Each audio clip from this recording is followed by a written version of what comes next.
Hello everybody, we are back with the Rams franchise. And today we have a Battle of LA on our hands as we will be taking on the Chargers, the team that we just so happen to share SoFi Stadium with. These two teams have won a Super Bowl fairly recently. We won it last year, and the Chargers, they won it back in 2023. If the postseason were to begin today, these two teams would be in. But of course, we still have some games to go in the regular season, and nobody has clinched a playoff spot as of yet. So we should have a good game and a big game on our hands here today. The Chargers quarterback Justin Herbert, he is yet to have had a bad year in his entire NFL career, and that is despite losing his top two pass catchers right after the Chargers won the Super Bowl. They no longer have Keenan Allen and Mike Williams.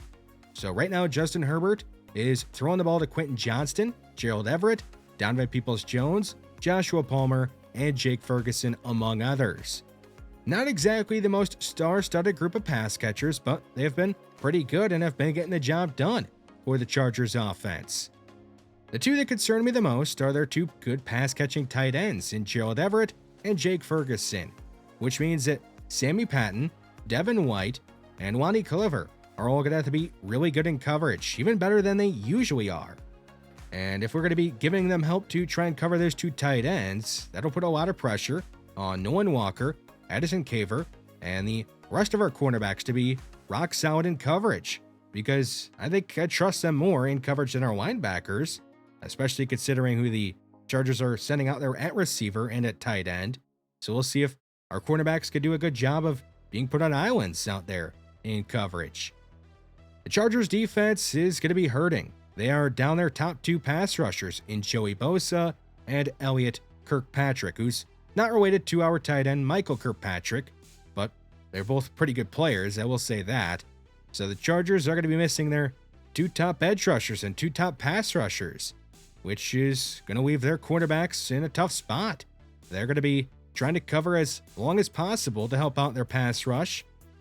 That should help out our wide receivers, which does include Mike Williams, the ex-Charger. He was drafted by them in 2017, spent 7 seasons as a Charger, and it helped them win a Super Bowl.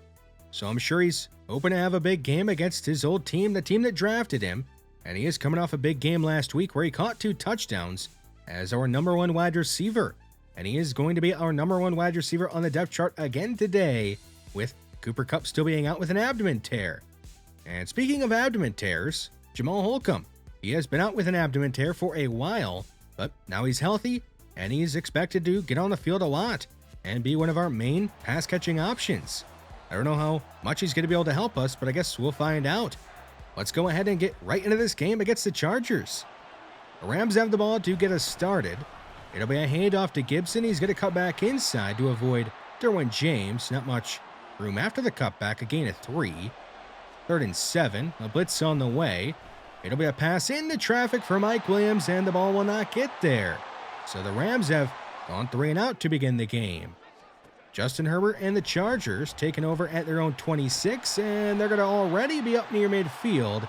It'll be a gain of 20 for Gerald Everett, who we did just talk about in the pregame being a bit of a matchup nightmare for us.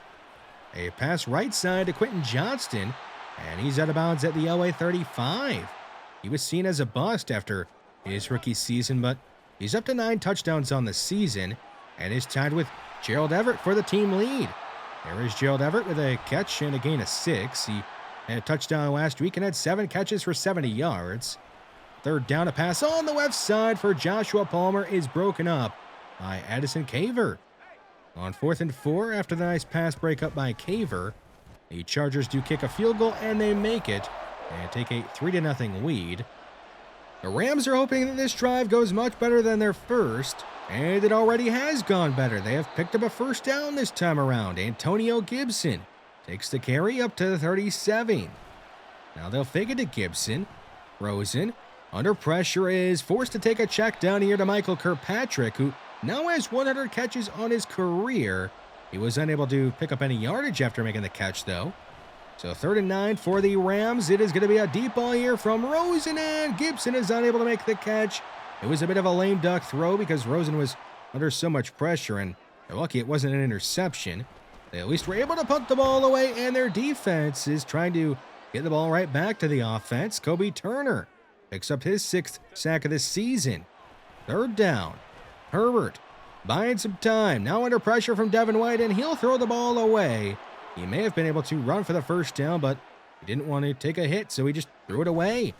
And the Rams are now back on offense. Montel Rodriguez avoids a diving defender, jukes back inside, and is going to be spun down near midfield. A gain of 18 for Montel Rodriguez, the 2nd-year running back out of SMU, who is now going to make a catch on the left side. And he's brought down at the 41, a gain of 8 for him. And finally, a positive passing play for the Rams offense. Here is Rodriguez taking a handoff, and he does get a 1st down, going down to 39. A fake to Montel Rodriguez. It'll be a pass left side to Michael Kirkpatrick, who does have a 1st down, and is up to the 27. A man in motion. It is O.J. Howard. It'll be a toss right side to Rodriguez, who is met, and down he goes at the line of scrimmage. There is a flag on the play, and it is going to be holding against the offense, against Jordan Mailata. So that'll back the Rams up a bit. Here is Rosen taking a chance to the end zone for Jamal Holcomb, and he missed him in the back of the end zone. He was open, but Rosen just overthrew him. 2nd and 20. Rosen under pressure, and he cannot get a throw off in time. He's going to be sacked back near midfield by a backup edge rusher in Tuli Tuipulotu. 3rd and 32. Rosen on the move is going to miss Jamal Holcomb, who was wide open, and the Rams are going to waste that possession, and will end up punting the ball away on 4th and 32. Not quite in field goal range for Tanner Brown. So the Chargers defense, after getting a big stop, gives the ball back to their offense, and Isaiah Spiller, who is up to the 34. He is a bit shaken up after the play, but a big run by him, and he's already back out there. They're going to go back to him. He'll cut to his left and go down at midfield with a gain of 5 this time around. 3rd and 2. Chargers bring on their fullback, but they're going to try and throw it here. It'll be a pass on the move to Quentin Johnston, and the ball is going to be punched out. Devin White knocks it out of his hands, and it'll be recovered by Jordan Fuller. A big play from the Rams defense. Maybe that can spark their offense. The Rams take over at their own 33. Rodriguez on a toss is met at the line of scrimmage, and down he goes. No gain on the play. So a quick 3rd down for the Rams. Rosen is going to go up top for Mike Williams, who's open behind the Chargers defense, and Rosen misses him. That'll make Josh Rosen 4 of 11 for only 20 yards. And that is why the Rams are right now being shut out. He's been pretty bad. At least their defense is doing a good job, as Calvin Joseph is able to get a sack. 3rd and 23 for the Chargers. Herbert under pressure, and he's going to be sacked by Kobe Turner. His 2nd sack of the 1st half, and his 7th sack of the season ends that Chargers drive. Antonio Gibson taking a handoff from Ben Portis, and he's up to the 34. Now 2nd and 4. It'll be another handoff to Gibson, who's running backwards, and he's not getting away from the Chargers defense. He'll lose everything he picked up on 1st down. 3rd and 10. Rosen to his right. He's going to miss Michael Kirkpatrick this time. He was open. Another missed throw from Josh Rosen.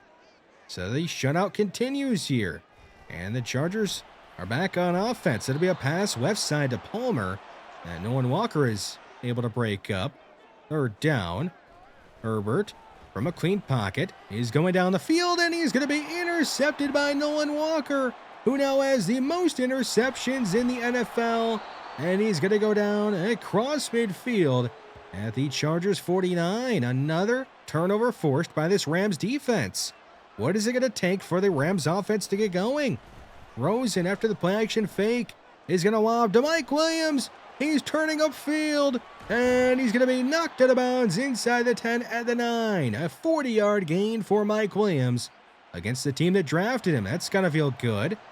2nd and goal. Gibson, right side. He's met at the 5, and somehow is going to stay on his feet and score his 60th rushing touchdown of his career and his 6th of the season. That is going to give the Rams a 7-3 lead. So despite the struggles from the Rams offense, they are now in front because the defense has been doing such a good job in the 1st half. There is a big play down the field to Donovan Peoples-Jones. Now the Chargers are in plus territory, and now up to the 35 of the Rams. A first down for Quentin Johnston. Herbert is going to lob deep down the field, and he's going to hit Joshua Palmer. That's a touchdown, and the Chargers have retaken the lead here in the first half. The Rams down 10-7 with about 1:30 to go in the half. They do have 2 timeouts, plenty of time to try and get down the field. Here's a good chunk of yardage picked up by Montel Rodriguez. He's up to the 45. Down to 1 minute to go. Rosen has time and is going down the field to Michael Kirkpatrick. He's behind the Chargers defense. He'll stumble into the end zone. It's a touchdown for Michael Kirkpatrick, and the Rams have retaken the lead here in the first half. So after the slow start, the Rams offense picking things up, but it looks like the Chargers offense has picked things up. Quentin Johnston is up to the 46, and the Chargers will use a timeout. 30 seconds to go in the half. Herbert, left side, it's Joshua Palmer. He is going to put the Chargers in the red zone, and he's going down at the 18. Down to 27 seconds left in the half. Herbert is going to spin to his left. Check it down to Isaiah Spiller, who's brought down inbounds at the 16. The Chargers do have a timeout, but they're not going to use it. They're going to go hurry up. They got to get this ball snapped. 3 seconds to go. Now pass to the end zone for Palmer is out of his hands and incomplete. And there are zeros on the clock. So a complete disaster to end the half there for the Chargers. Some awful clock management. And we head into halftime with the Rams on top, 14-10. Let's get right into our second half. The Chargers with possession here, and they're going to begin their second half on offense with their pass getting batted out the line by Bobby Brown III. 3rd and 5. Herbert is trying to buy some time, and he's able to, and then he's going to go ahead and find Donovan Peoples-Jones, who's out of bounds at the 41 with a first down. Good job there by Justin Herbert to just create as much time as possible, and eventually somebody would get open. There is Quentin Johnston in the plus territory. He's been pretty good in this one. He's up to the Rams 41. Spiller is dropped in the backfield by Jason Taylor II. They lost it 2. For Jason Taylor II, this is his 60th game of his career. And he's going to break up a pass on second down, delivering a big hit. And speaking of big hits, Justin Herbert seemed to take one. And he's going to exit the game. He got hit by Jordan Fuller and landed on his back a bit awkwardly. So now in the game at quarterback, it is Colt Coker, a rookie. He is going to buy some time here and throw the ball away on 3rd down. And the Chargers are not in field goal range, so they're going to end up punting the ball away. The Rams, a chance to extend their lead. It'll be Montel Rodriguez getting dropped in the backfield by McGill, a rookie edge rusher out of Michigan State. 3rd and 10 from their own 6. Rosen drifting in his own end zone, and the pass is going to be incomplete, not even that close, to Anthony Allen. So the Chargers are going to have great starting field position, already in plus territory.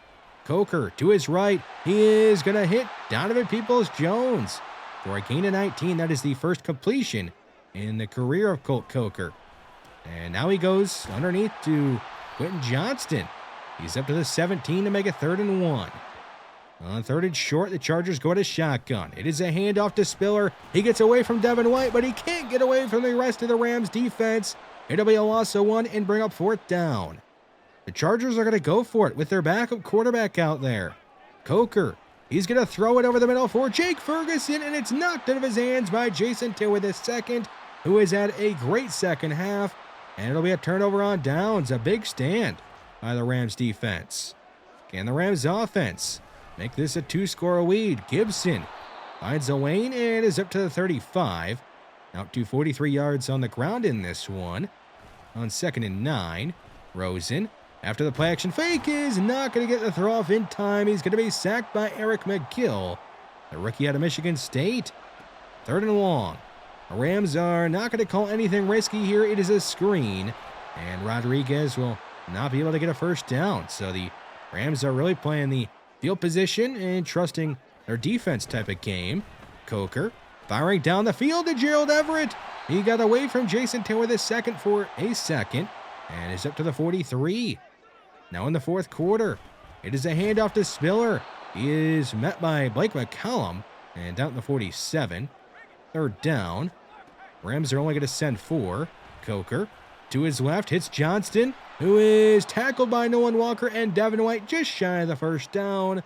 And how about this? The Chargers are going to go for it on 4th down again. This time a bit further back near midfield. And they will actually complete it this time around. They'll convert on 4th and inches and keep this drive alive. Gerald Everett getting the job done. Spiller is hammered in the backfield. The ball came out. Coker is able to recover a huge hit from Bobby Brown III. And the Chargers are lucky to even keep possession. 3rd and 14. Coker going deep over the middle. It is nearly intercepted by Nolan Walker. He had a chance at his 2nd interception of the game, but he just couldn't pick it off. So the Rams are back on offense after a punt from the Chargers. It'll be Michael Kirkpatrick on the right side. He's out of bounds with a gain of 5 at the 25. Now 2nd and 5. Gibson is going to find a small crease, and he's going to press it and make his way up to the 30-yard line with a first down. Under 8 minutes to go in the 4th quarter. It'll be a check down to O.J. Howard, and he's down at the 35 with a gain of 5. And he is a bit shaken up after that one, but he should be all right to return. A man in motion. It is Anthony Allen, and he's going to be dropped in the backfield. A loss of 4 on a jet sweep to take us to 3rd down. 3rd and 9. The Rams are to call another screen, and this one is not going to get the job done either. So the Rams are going to go ahead and punt this ball away. The injury to Justin Herbert must not be that serious. He's back out there checking it down to Spiller, who is going to put on some moves and make his way up near the 40 and go down to 37 with a fresh set of downs. This is still a one-score game, a 14-10 game that has seen no scoring happen in the entire second half. The Chargers are trying to change that here late in the 4th quarter and take the lead. It'll be a pass on the right side, nearly intercepted by Nolan Walker. It'll be incomplete, and the Chargers will punt the ball away on 4th and 8. And that gives the Rams a chance here to just run this one out. Only 3 minutes to go in the 4th. It'll be Gibson left side, juking by Derwin James. He is going to be spun ahead and go down at the 40, which will allow the Rams to run some time off the clock. Down to 2 minutes to go. Portis is going to keep it right side and slide down in plus territory with another first down. So now the Chargers have to start using timeouts to try and get the ball back. One more first down should do it. Gibson, left side, he's got the first down. It'll go down inbounds. And the Rams have run this one out and are going to win this defensive struggle 14-10 over the Chargers. And I guess win this Battle of LA and battle of the two teams that share SoFi Stadium. The final score of a game doesn't always tell you the full story of a game, but in this case, it kind of does. Whether you want to call it bad offense or good defense, it doesn't really matter. The game ended up being 14-10, and we were able to come out on the right side of things. Sure, the offense was awful for most of the game. We put together a couple of drives at the end of the first half, and then one good drive at the end of the game to run out the clock. But besides those couple of drives, the offense was terrible in this one, and we had to rely on our defense that balled out for pretty much the entire game except for a few drives at the end of the first half. We do have a few upgrades here after the game. That one for Jordan Mailata, who did get called for holding and was not the best out there today.